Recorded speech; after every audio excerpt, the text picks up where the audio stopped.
Mari kita bersatu dalam doa. Kami mengucap syukur Allah Bapa karena kasih setia Tuhan yang tetap melingkupi kami sampai pada hari ini. Tuhan Yesus kami yang baik, sebentar Tuhan kami akan mendengarkan berita sukacita yang dipersaksikan oleh firman-Mu. Kiranya Engkau yang menuntun kami untuk mengerti dan menjadikan firman-Mu menjadi penerang di dalam kehidupan kami. Engkau Tuhan yang memampukan kami menjadi berkat bagi orang-orang sekitar kami.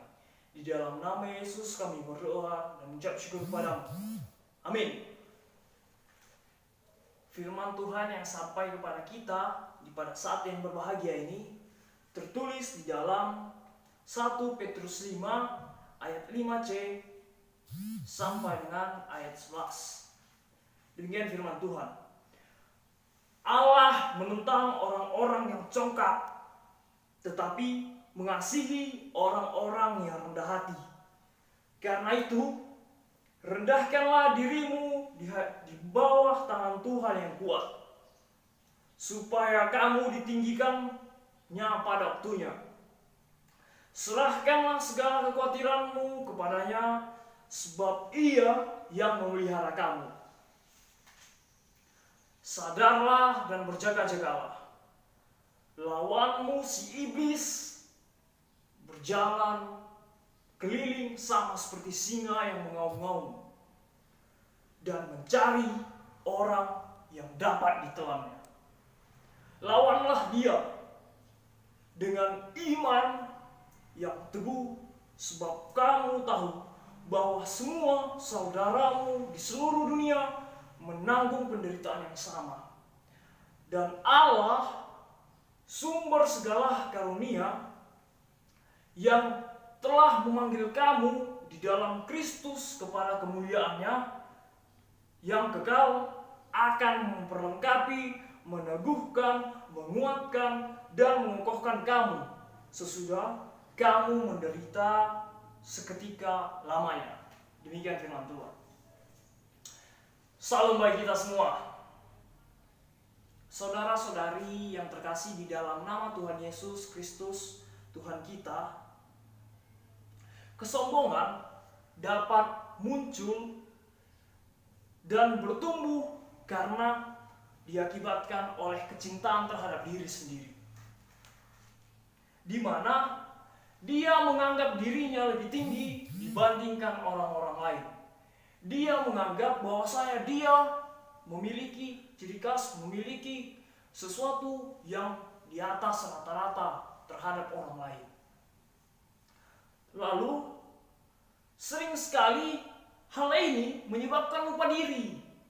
Dia lupa akan saudara-saudaranya, orang-orang sekitarnya, terhadap Tuhan bahkan. Sehingga Tuhan membenci sikap yang tinggi hati atau congkak seperti ini.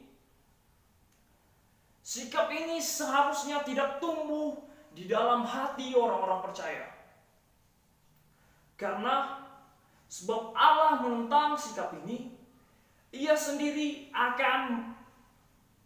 mengatakan bahwasanya sikap ini atau kesombongan mengantarkan kepada kehancuran. Kita dapat bayangkan bersama-sama bagaimana sikap kehancuran yang digambarkan. Demikian pula dengan rendah hati. Di sampingnya terdapat rendah diri.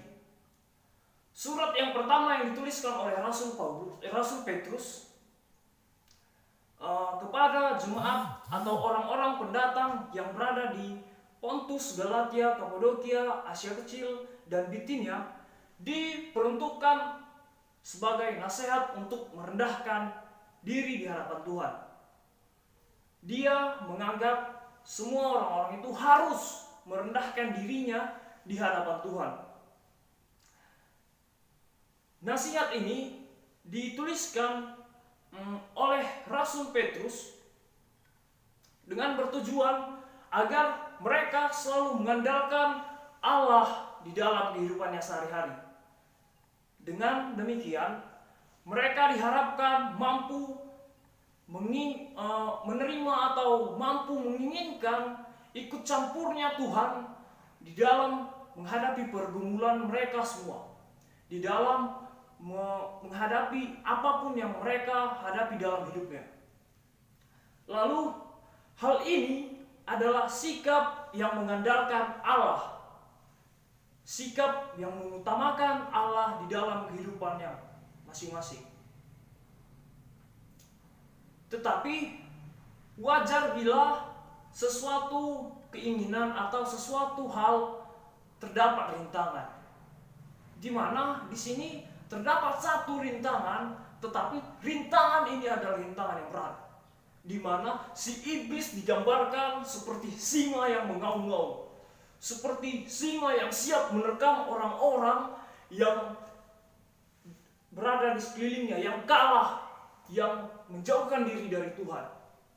Di sini digambarkan bahwasanya halangan atau rintangan orang-orang yang beriman kepada Tuhan atau yang berserah kepada Tuhan adalah halangan yang sungguh begis, atau halangan yang sungguh kejam, buas. Oleh sebab itu, Rasul Petrus mengharapkan orang-orang yang beriman, orang-orang yang percaya kepada Allah untuk mengutamakan Allah dalam kehidupannya sehari-hari, untuk memiliki iman yang teguh di dalam Tuhan. Karena di sini digambarkan iman sebagai hal yang merupakan perlengkapan atau merupakan bekal untuk melawan si iblis. Karena hanya itu yang mampu menjadi bekal untuk melawan si iblis. Dan bekal ini diperoleh daripada Tuhan. Orang yang beriman, orang yang mempunyai iman yang teguh harus memperolehnya daripada Tuhan dengan keteguhan iman kepadanya. Untuk itu,